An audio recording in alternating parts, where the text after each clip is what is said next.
Hello guys and welcome to this video. So in today's video we are talking about the banks, following on from the last video I did. So if you haven't seen that video, go back and watch that video. It will be in the description and the pinned comment. We are going to be talking about the banks today. This is an important video to watch, and it's equally as important that you go back and watch that other video I did, and also if you have the time, go and watch that video with George Gammon and Emil, and that is linked in the other video. I keep saying about video on video. All right guys, so anyway, without further ado, let's do this.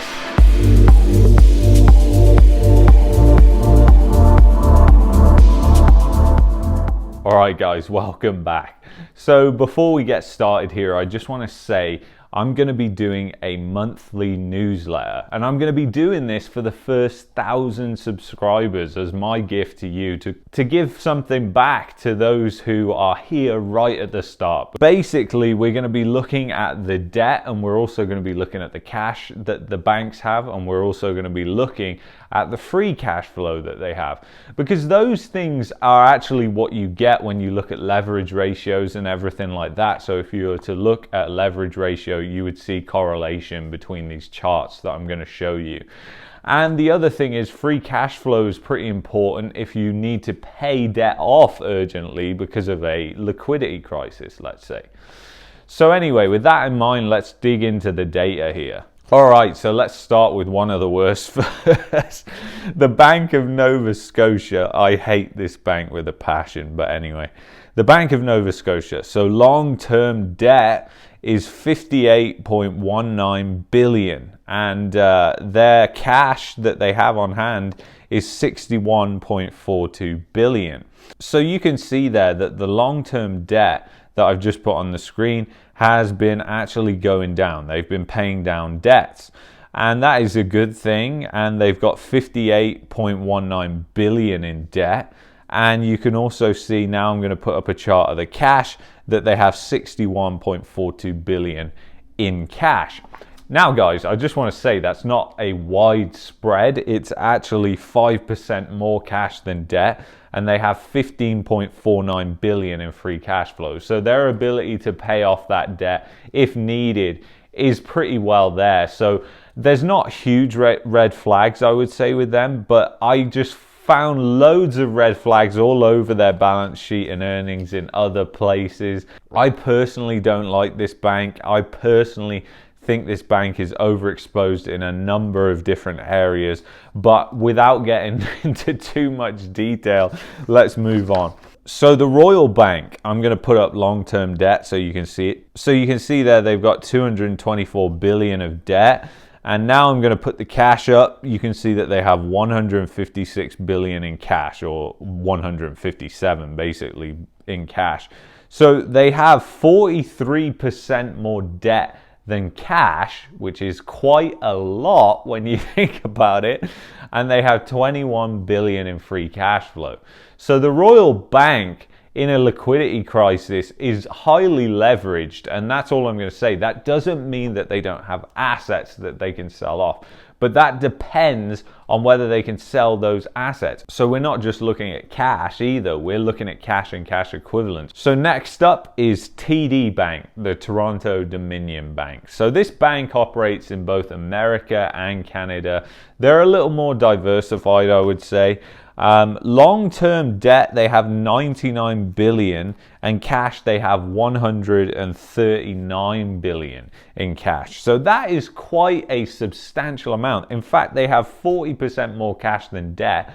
They're literally flipped the other way around. I wonder if RBC's borrowing from them, and I don't know. So they have 40% more cash than debt, which is a good amount. So their ability to pay off that debt is very, very highly likely. And they have 3.5 billion in free cash flow.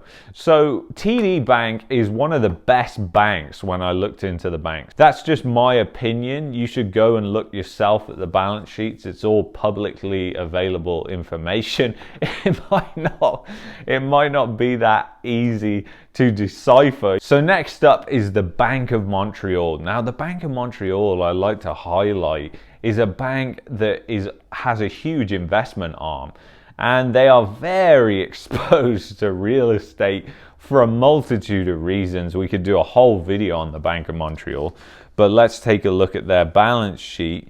So they've got 24.5 billion in debt, and they've got 92 billion in cash. So they actually have 283% more cash than debt, but they have poor cash flow. The last quarter reported they had 7.8 billion in negative cash flow. So is this the start of when the bond market, because the bond market was selling off in China way ahead of the Evergrande situation which happened? I'm not sure if you're aware of that. So is this Evergrande contagion now rippling into the bank's cash flow? Who knows? But it is something to note. But BMO is heavily invested in securitization of RMBS and CMBS products, which they then sell and package to investors.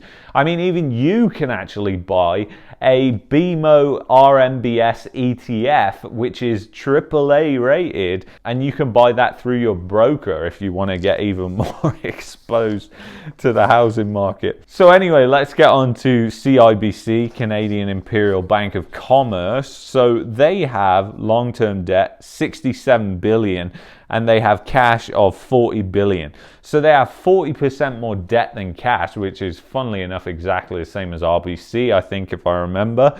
And they have 5.3 billion in positive cash flow. So their ability to pay off that debt, should there be a liquidity crisis or something happens within the financial system, screws up, let's say an Evergrande contagion or whatever it is, the bond market just collapsing in Canada, which is getting more probable with the moves we've seen in the bond market recently, then they could be very exposed to that. So CIBC is another top lender, by the way, of mortgages. In fact, if we look at the top lenders, RBC and CIBC are the two top lenders of residential mortgages in Canada. So next up, we're going to compare this to an American bank, one that is well known, everybody's heard of it, JP Morgan and Chase. And the reason we're going to compare to JP Morgan and Chase is because you can see the differences in how in America, a lot of the banks are accumulating cash reserves, massive cash reserves, and the lending has actually got tighter, whereas in Canada, it seems like we're doing the opposite. So long-term debt that JP Morgan and Chase has is $474 billion, and they have cash of $759 billion. Wow, nearly 3/4 of the way to $1 trillion. So they have 60% more cash than debt, which is huge, and they have 13.53 billion in free cash flow. So I think it's pretty much safe to say that JP Morgan is doing pretty well. And when you compare that to the Canadian banks, why so different? And that's what you've really got to look at. And I also want to say that when a bank creates a loan, that money is a liability as well as an asset on their balance sheet. So just remember that when we've gone through this information. So if you're going to ask me which bank would I put my money in based off this, it would obviously be TD Bank. And the thing is, when you look at the bank's balance sheets, there is a lot of fluff on there. It's very hard to decipher unless you're a forensic accountant. They're just not easy to look through. And I used Y charts. I also went to Stock Analyzer, and I also actually looked at the reports and filings, but it's just very difficult. So anyway, guys, I hope you enjoyed this video. Please leave a comment of what you think of the banks and maybe go and do your analysis and let me know in the comments. Let's start a dialogue. Don't forget about my free monthly newsletter that I'm going to be doing either. If you want to be part of that, links are in the description. So anyway, guys, thank you so much for watching this video, and I will see you in the next one.